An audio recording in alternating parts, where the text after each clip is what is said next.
Critics say a method used to extract natural gas from underground could pose a threat to New York's water supply. Between a rock and a wet place in just a moment.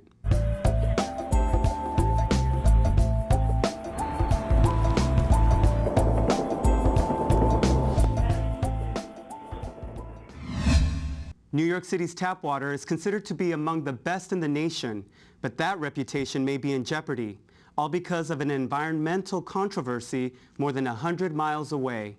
Jessica Cordemanche has more. Whoa. The new documentary Gasland says this is what might happen as a result of a natural gas drilling method called fracking. Fracking, or hydraulic fracturing, is a method of releasing natural gas trapped under rock formations. Water, sand, and chemicals are forced at high pressure into these rocks, causing tiny fractures. These cracks allow the gas to escape so it can be recovered. I have these lesions in my brain. You get pains all over your body. Obviously, we have a problem here. Gasland claims that the chemicals used, some of which are toxic, can contaminate the water table. That happens not due to the fracking. Unfortunately, there are some other issues which can contribute to pollution of the drinking water with methane gas. Konstantin Kranganu is a geology professor at Brooklyn College.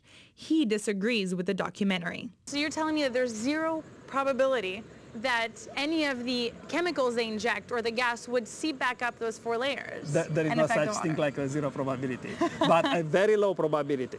A very low probability. With all,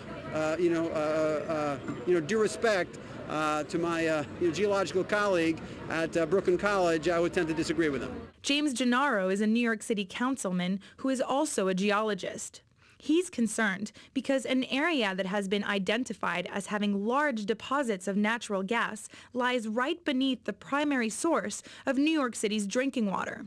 It's called the Marcellus Shale, and it stretches from West Virginia to southern New York. Councilman Gennaro is calling for a statewide moratorium until federal studies about the safety of this practice are complete. Unless and until we do the science, there is no science. And so that's what has to be done. We shouldn't be speculating. We shouldn't be hoping that this won't cause adverse consequences. We shouldn't be, sloganeering. We should be studying and we should be regulating. Proponents of fracking, however, are saying that the process is safe and that the time to drill is now.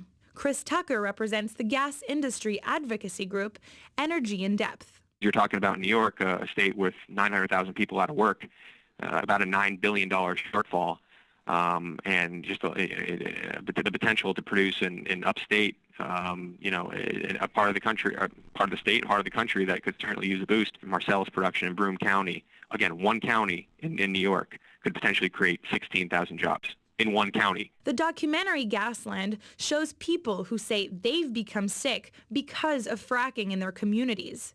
Tucker says these claims are overblown. It is a manufacturing process, and you have to do it the right way, or you're going to have folks to sort of look at that one case and say, well, look at that, the whole process is unsafe, even though we literally have 480,000 natural gas wells in the country, and 99.99999% of them are operated the right way and produce natural gas that the country needs. Josh Fox, the director of Gasland, is not convinced.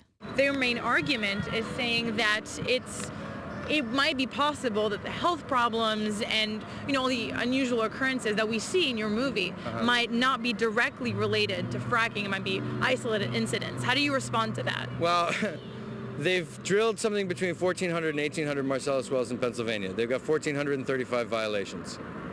That's not isolated. That's everywhere they go. And that's what I've seen. Everywhere they go, they have problems. Josh Fox has become the commanding general in the battle against hydraulic fracturing. In the process, he's enlisted the help of prominent politicians and celebrities. One of his leading foot soldiers is actor Mark Ruffalo, who has a home near the Marcellus Shale. I'm not some actor who just is coming on because this is a pet project of mine. I live there. I've seen it.